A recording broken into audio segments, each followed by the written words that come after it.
अस्सलाम वालेकुम। मेरा नाम है अजीम अहमद और आप देख रहे हैं अकाउंट्स इंफॉर्मेशन।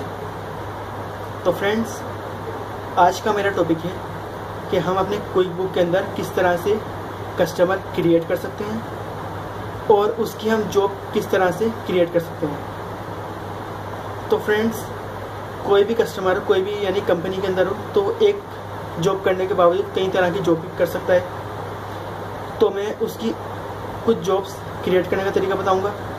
तो फ्रेंड्स, मैं ये आपको अपने कंप्यूटर के ऊपर प्रैक्टिकल करके बताऊंगा।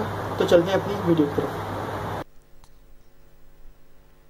तो फ्रेंड्स, आप अपनी क्विक बुक ओपन करें और इसके होम पेज पर जाएं। तो आप देखेंगे कि कस्टमर जो है वो आपके मेन्यू बार के अंदर भी लिखा हुआ है, आपके आइकॉन के अंदर भी और आपकी होम स्क्रीन के अंदर भी कस्टमर लिखा हुआ है। तो आप कहीं भी जाएं, आप एक ही पेज पर पहुंचेंगे, वो होगा आपका कस्टमर सेंटर। तो आप इसके अंदर देखेंगे कि आपके पास एक भी कस्टमर क्रिएट नहीं है। तो इन कस्टमर को क्रिएट करने का तरीका क्या है? तो आप टॉप पर देखेंगे क्या आपके पास एक ऑप्शन होगा न्यू कस्टमर एंड जॉब। तो आप उसको सिलेक्ट करें और न्यू कस्टमर पे क्लिक कर दें। तो न्यू कस्टमर पे क्लिक करने के बाद आपके पास एक पेज ओपन होगा जिसमें आपको अपने कस्टमर की इंफॉर्मेशन डालनी है। तो आप अपने कस्टमर का कस्टमर नेम डालें आप। तो नाम आपको यूटिलिटीज बिल, मैं तो अपनी तरफ से कोई सा भी नाम डाल दूंगा, लेकिन अगर आपको कोई कस्टमर क्रिएट करना है तो आप उसकी इंफॉर्मेशन करेक्ट डालेंगे। तो मैं इसमें यूटिलिटीज बिल डाल दूंगा और ओपनिंग बैलेंस के अंदर 1 लाख रुपीस, और इस कंपनी के नेम के अंदर भी आप वही नेम डाल दें जो आपने कस्टमर नेम के अंदर डाला था, यूटिलिटीज बिल।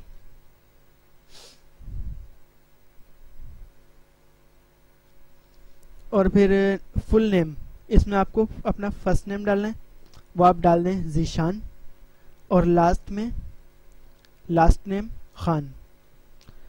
तो जॉब टाइटल ये आपका ऑप्शनल है और आप अपना फ़ोन नंबर भी इसमें डाल सकते हैं। तो इसमें आप अपना फ़ोन नंबर डालें, और अगर यही आपका कंपनी का नंबर है तो यही आप ऊपर से कॉपी करके नीचे पेस्ट कर दें, और आप अपने तमाम फ़ोन नंबर के ऊपर यही नंबर भी डाल सकते हैं अगर आप यही नंबर यूज़ करते हैं। तो फिर आप देखेंगे कि एड्रेस डिटेल, यानी कि वो एड्रेस आप इसके अंदर डालेंगे जहाँ पे आपकी कंपनी होगी। तो इसके अंदर आप पंजाब भी डाल सकते हैं।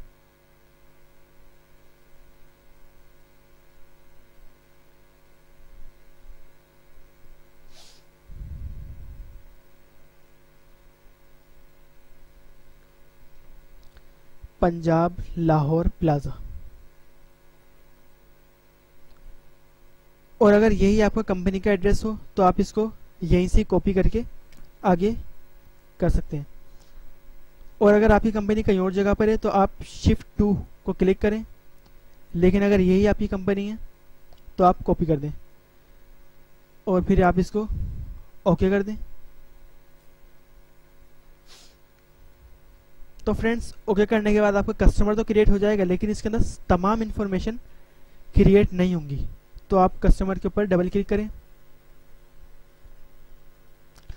तो डबल क्लिक करने के बाद आप देखेंगे कि इसके अंदर 5 ऑप्शन हैं, 5 टर्म्स हैं, वो तमाम आपको फिल करनी है, जिसके अंदर अकाउंट्स नंबर ये ऑप्शनल है, आप डाल सकते हैं इसके अंदर। और पेमेंट टर्म्स, तो 2% 10 नेट 30। तो इसका मतलब यही होता है कि आप इतनी चीज़ खरीदेंगे तो आपको इतना डिस्काउंट होगा। तो ये मैं डिटेल आपको बाद में बताऊंगा। और जो जो आपके पास इंफॉर्मेशन है तो वो तमाम आप इसके अंदर डाल दें। तो पेमेंट मेथड मैं इसके अंदर कैश डाल दूंगा, फिर इसको ओके कर दें। तमाम इंफॉर्मेशन डालने के बाद तो फिर आप देखेंगे सेल टैक्स सेटिंग, तो आप इसको सिलेक्ट करें।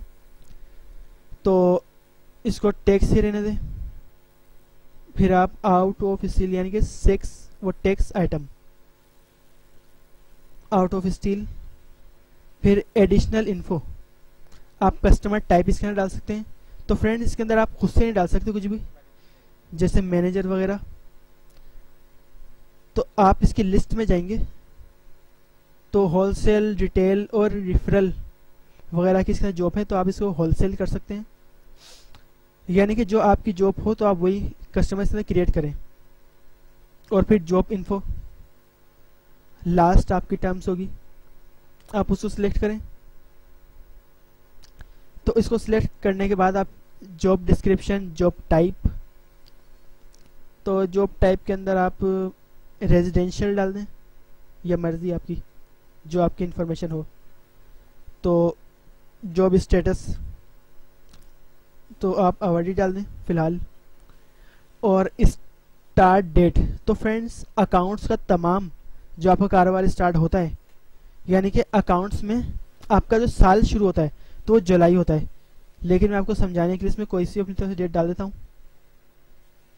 तो फिर आप तमाम इसके अंदर इंफॉर्मेशन डालने के बाद आप इसको ओके कर दें। तो फ्रेंड्स आपका कस्टमर क्रिएट हो गया है और कस्टमर इन्फॉर्मेशन के अंदर आपकी तमाम चीज़ें क्रिएट हो चुकी हैं।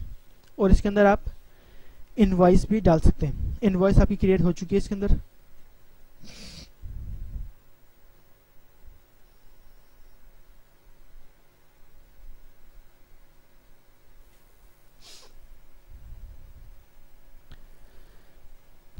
तो फ्रेंड्स इसमें आप कस्टमर क्रिएट करने के बाद इसके अंदर कोई जॉब भी क्रिएट कर सकते हैं।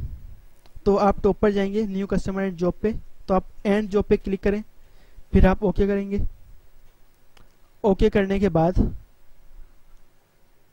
आपको जॉब 1 के बजाय आप कोई सी भी दूसरी जॉब का नाम भी डाल सकते हैं, जॉब नेम। इसके अंदर आप यूटिलिटीज़ की बिल के साथ साथ जैसे गैस का बिल है तो आप कंपनी नेम के अंदर भी गैस का बिल डाल देंगे, बल्कि रहने दें उसको।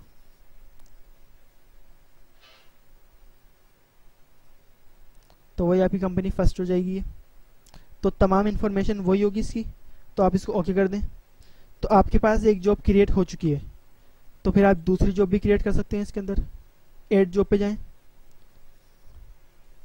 फिर जॉब नेम, इसमें आप इलेक्ट्रिसिटी बिल भी डाल सकते हैं।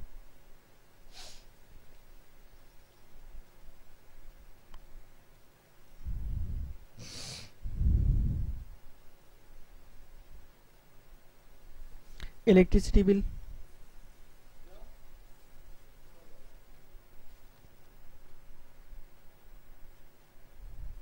तो फ्रेंड्स इसका ओपनिंग बैलेंस आप 1,15,000 डाल दें।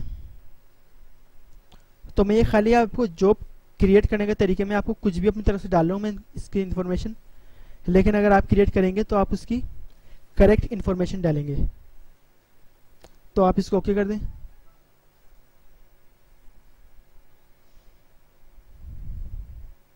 तो ओके करने के बाद यूटिलिटीज बिल के नीचे 2 जॉब क्रिएट हो चुकी हैं। तो फ्रेंड्स अगर आप इसके अंदर पहली दफ़ा या 2-3 दफ़ा आप इसके अंदर कस्टमर क्रिएट करेंगे तो आपको 5 या 10 मिनट तो लाजमी लगेंगे। तो एक कस्टमर क्रिएट करने में अगर आपको 5 या 10 मिनट लगते हैं, तो अगर आपके पास डायरेक्ट 10 या 20 कस्टमर आ जाए तो आपको कितना वक्त लगेगा। तो नेक्स्ट वीडियो में मैं आपको मल्टीपल कस्टमर क्रिएट करने का तरीका बताऊंगा। उसमें आप इकट्ठे 10 या 20 कस्टमर क्रिएट कर सकते हैं, तो उससे आपकी टाइम की सेविंग भी होगी। तो फ्रेंड्स आज की वीडियो मेरी यहीं तक थी। अगर आपको वीडियो पसंद आए तो आप इसको लाइक करें, शेयर करें और सब्सक्राइब करें। अगर आपको इस वीडियो के बारे से कुछ भी बात पूछनी हो तो आप मुझसे कमेंट्स में पूछें। तो मिलते हैं अपनी नई वीडियो के साथ, जब तक के लिए अल्लाह हाफिज़।